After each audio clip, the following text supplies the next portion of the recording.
এইমাত্র গোল্ডের উপর অ্যানালাইসিস করেছি। তো গোল্ডে আমি এখানে নেক্সট প্রেডিকশন বিয়ারিশ রেখেছি। এটা আমার পার্সোনাল স্ট্র্যাটেজি। আর আরেকটা কথা, আপনারা সবসময় সাবধান থাকবেন যে আপনাদের ব্যালেন্স যদি খুব কম থাকে, যেমন $100, $200, $300, তাহলে গোল্ডে ট্রেড না করাটাই উত্তম।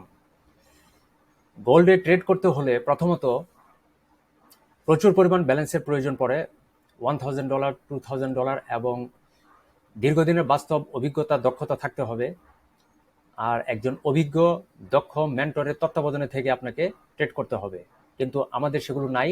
আমরা লোভে পড়ে রাতারাতি কোটিপতি হয়ে যাওয়ার জন্য, ধনী হওয়ার জন্য, খুব দ্রুত প্রফিট বের করার জন্য চট করে গোল্ডে ট্রেড করতে চলে আসি। তো গোল্ডে ট্রেড করা কিন্তু খুবই রিস্কি, এটা সবাই মনে রাখবেন যে গোল্ডে প্রচুর পরিমাণ ফ্লাকচুয়েশন হয়, প্রচুর ভলাটিলিটি থাকে। সেখানে একটু যদি ভুল হয় তাহলে প্রচুর পরিমাণ লস হয়। আমাদের ব্যালেন্স যদি $50, $100 হয়, তো সেখানে যদি আমার $20, $30, $50 লসই হয়ে যায়, তাহলে আমি গোল্ডে ট্রেড করতে আসি? গোল্ডে ট্রেড করতে আসছি আমরা লোভে পড়ে। তো এইমাত্র আমি কিন্তু আমার নেক্সট প্রেডিকশন ব্যারিশ সেট করে দিয়েছি। এটা শুধুমাত্র যাদের ব্যালেন্স প্রচুর পরিমাণ আছে এবং দীর্ঘদিনের অভিজ্ঞ স্ট্রাগলিং ট্রেডার, শুধুমাত্র তাদের যাচাই বাছাই করার জন্য। নতুনদের জন্য গোল্ড ট্রেড একদম নিষেধ। আর নতুন ট্রেডার যারা আসছেন বা স্ট্রাগলিং করছেন, ব্যালেন্স অল্প, দক্ষতা কম, তাদের জন্য অন্যান্য মেজর কারেন্সি পেয়ারগুলো বেশ ভালো হতে পারে। এখানে দেখুন ইউএসডি ক্যাড বা USD JPY, USD Swiss franc, জিপিএসডি, euro USD, Australian dollar, New Zealand dollar, এগুলো হচ্ছে আমার কমন কারেন্সি পেয়ার। এগুলোতে আমি সবসময় অ্যানালাইসিস করি, সবসময় ট্রেড করার চেষ্টা করি, এবং সেখানে কী ধরনের সেট আপ আছে, কখনো ট্রেন্ডিং সেট আপ থাকে, কখনো রেঞ্জিং থাকে, কখনো রিভার্সাল, কখনো রিট্রেস থাকে, কখনো পুল ব্যাক করতেছে, কখনো সে বিভিন্ন ধরনের ফেজ সে তৈরি করতেছে। সেই ফেজগুলো বা প্যাটার্নগুলো বা স্ট্রাকচারগুলো দেখে দেখে আমি কিন্তু ট্রেড করার চেষ্টা করি এবং অ্যানালাইসিস করি। ফান্ডামেন্টাল অ্যানালাইসিস অনুসারে, টেকনিক্যাল অ্যানালাইসিস মিলিয়ে তারপর সেটাকে আমি আপলোড করি। তো আজকে সপ্তাহের প্রথম দিন, আজকে কোন কোন কারেন্সি পেয়ারে কী ধরনের প্রেডিকশান আমি দেখছি আমার পার্সোনাল অ্যানালাইসিস মতে, পার্সোনাল স্ট্র্যাটেজি অনুসারে, সেটাই এখানে আপনাদের সামনে তুলে ধরছি।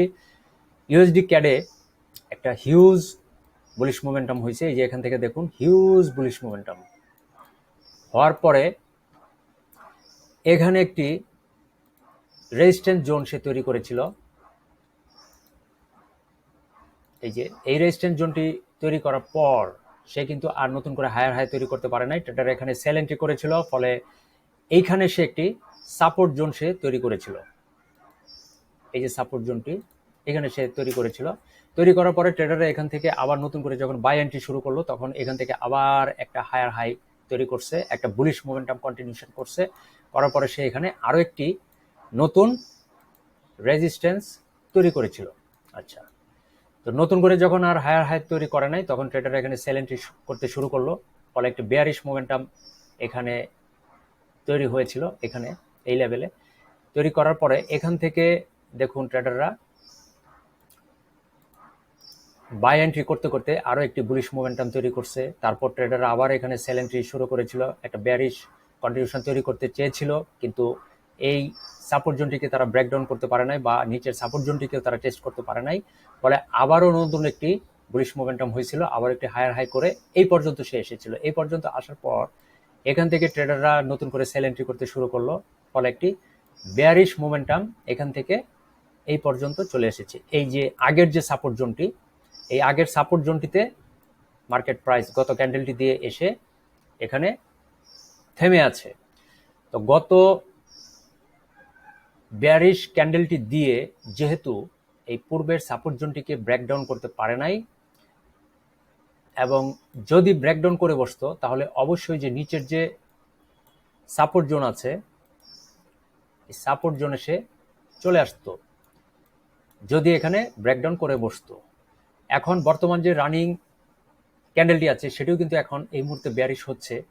যদি bearish momentum full body candle দিয়ে ব্রেকডাউন করে বসে, তাহলে অবশ্যই সে নিচের সাপোর্ট জোনে চলে আসবে।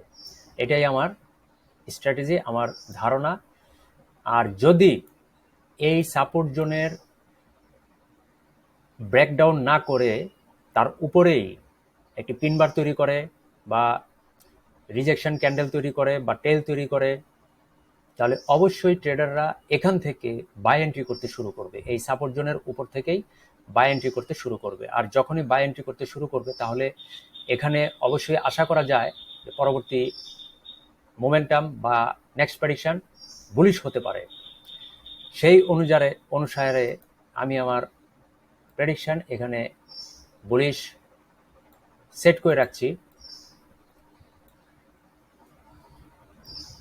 এই যে রেজিস্ট্যান্স জোনটি, এই জোনটিকে সে এখানে টেস্ট করতেও পারে। আর যদি সে টেস্ট না করে বরং ফুল বডি ক্যান্ডেল দিয়ে বুলিশ স্ট্রং মোমেন্টাম ক্যান্ডেল দিয়ে ব্রেকআপ করে বসে, তাহলে অবশ্যই উপরের যে রেজিস্ট্যান্স জোন আছে এই রেজিস্ট্যান্স জোনে চলে যাবে। অর্থাৎ এই রেজিস্ট্যান্স জোনটি ব্রেকআপ হলেই উপর রেজিস্ট্যান্স জোনে চলে যাবে। এটি হচ্ছে আমার ব্যক্তিগত স্ট্র্যাটেজি অনুসারে আমার নেক্সট প্রেডিকশন। তাহলে এখানে দেখতে হবে যে সাপোর্ট জোনটিকে সে ব্রেকডাউন করছে না করছে না। অর্থাৎ বর্তমান ক্যান্ডেলটি বা পরবর্তী কোনো ক্যান্ডেল দিয়ে সে এখানে ব্রেকডাউন করে স্ট্রং বেয়ারিশ মোমেন্টাম ক্যান্ডেল তৈরি করে নিচের সাপোর্ট জোনে চলে যাচ্ছে, নাকি এখানে টেস্ট করে রিজেক্ট করে পিনবার তৈরি করে একটি বুলিশ সেন্টিমেন্ট তৈরি করে, সে পর্যন্ত অপেক্ষা করতে হবে। তবে আমি আমার ব্যক্তিগত ধারণা এখানে নেক্সট প্রেডিকশন বুলিশ এবং নেক্সট প্রেডিকশন হায়ার হাই করতে পারে, সেই অনুসারে আমার টার্গেট সেট আপ করে রাখলাম।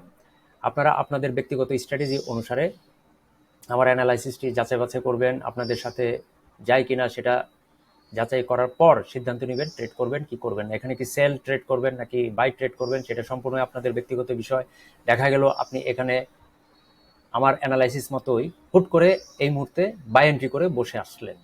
আচ্ছা, কিছুক্ষণ পর বা পরবর্তী ক্যান্ডেল বা পরের ক্যান্ডেল দিয়ে যখন দেখলেন যে এখানে বুলিশ না হয়ে বরং বেয়ারিশ কন্টিনিউশন তৈরি করছে এবং সাপোর্ট জোনটিকে ব্রেকডাউন করে নিচে বেয়ারিশ মোমেন্টাম তৈরি করছে, তখন কিন্তু আপনার প্রচুর লস গুনতে হবে, লস দেখতে হবে। সুতরাং সিদ্ধান্ত আপনাকে নিতে হবে আপনি কি এখানে সেল এন্ট্রি করবেন নাকি বাই এন্ট্রি করবেন। সে পর্যন্ত আপনাকে ধৈর্য ধরে অপেক্ষা করে আস্তে ধীরে ঠান্ডা মাথায় অ্যানালাইসিস করে তারপরে সিদ্ধান্ত নিতে হবে। লস এবং প্রফিট দুটোরই দায়ভার আপনার থাকবে, সেগুলো আমার না। আমি ফরেক্স মার্কেটে আমার এইসব অ্যানালাইসিস দিয়ে কখনোই আপনাদেরকে উৎসাহিত বা অনুপ্রাণিত, প্ররোচিত, প্রলুব্ধ করছি না বা করব না।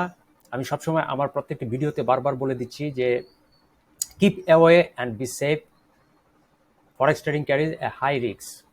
এখানে প্রচুর লস হয় আমাদের চোখের সামনে দিয়েই, এই লসগুলো আমরা দেখি, এগুলো আমাদের খুব কষ্ট লাগে যে আমাদের পকেটের কষ্টের টাকাগুলো চোখের সামনে দিয়ে লস হচ্ছে, আমি এখান থেকে প্রফিট বের করতে পারছি না।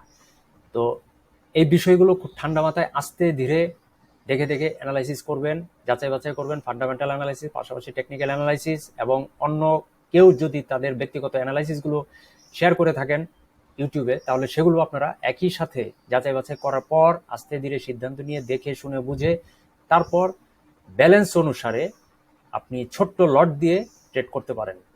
এটা সম্পূর্ণই আপনার ব্যক্তিগত বিষয়।